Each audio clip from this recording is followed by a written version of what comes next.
Em xin kính chào tất cả các bác nha. Bây giờ thì em đi lên chỗ nhà ông anh hàng xóm nhé. Em đi bắt một con gà rừng cho khách ạ. Này, bây giờ là đến nơi rồi nha các bác nha. Đây cũng là một con gà rừng các bác ạ. Tí nữa có khả năng là em sẽ bắt con này. Nha hả? Chờ tao. Một con này nữa nha các bác nha. Con này thuần phết rồi đấy. Người ta để như thế này để cho nó đẹp và nó thuần các bác ạ. Sang phía bên này xem còn không nhé các bác nhé.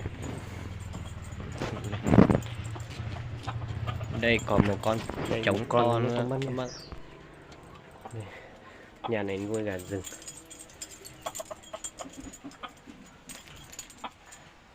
Khai củ nữa, giờ bằng gì nữa. Tôi vô khai củ.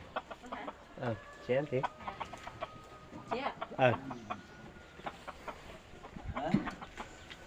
Chén.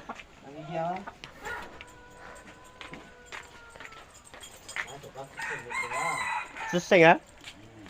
Rất xinh cá trượt rồi. Đây, bây giờ em bắt con này nha các bác nha. Bắt cho khách con này. Em một lô kia, còn một lô kia chứ một. Thế một chó xinh. Chứ một lọ. Ô lên, mà em mua cho mua. Hai bố con buổi sáng đi bắt gà cho khách. Đây là thằng cu của em nhé các bác nhé.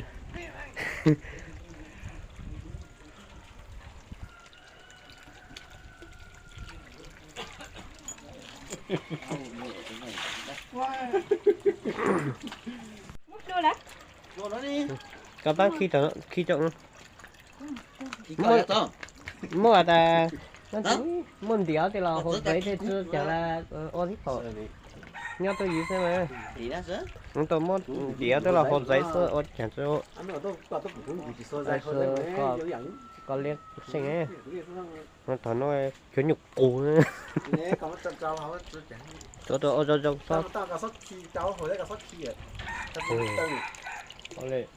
Oke, man, giờ cũng tao mà tế. Nó còn cứ đi đi chứ nè. Bị số nó. Cho một tọt chi tọt kia sao đang chơi số một số chưa? Ai sẽ tọt xuống nhá, ai khó sáng yếu nhá, ai. Cái tao chỉ chơi giờ cũng tới đây. Đúng. Chỉ mất thui á, mất lột. Nó có cá hồ thì mất thôi. Kia bao giờ hộp cho đóng cả nó một tí chết một hộp một hố.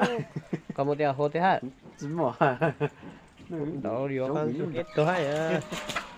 Dành mua cả. Em này cả nhà cần mua cái xí lai.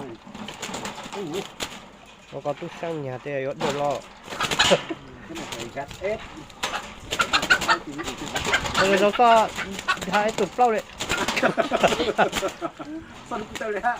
Sao như xếp tới hả? Tụt lâu tới á. Kia cái chào cái đường gì anh? Hả thì Ở đó chưa? Thọ. Ủa số. Nguyên đấy có mà lắc xước nó.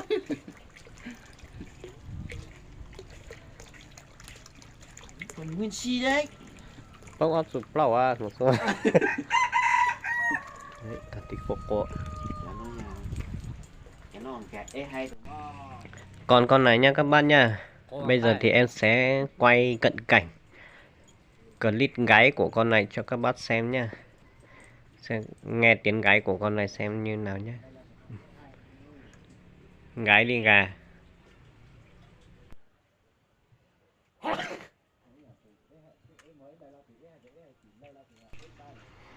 Có con chin quế lân đây nữa các bác.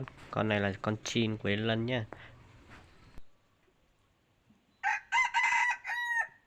Cú chú để cho cô. Tí đó. Tí đó khó để cho cô ha.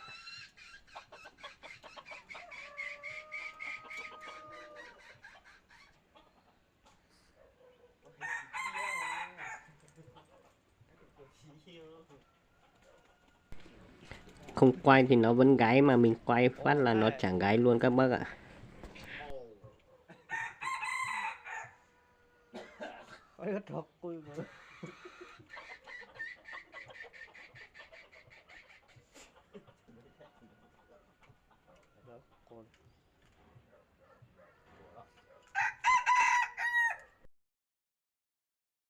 Cuối cùng thì em đã quay được con này gái nha.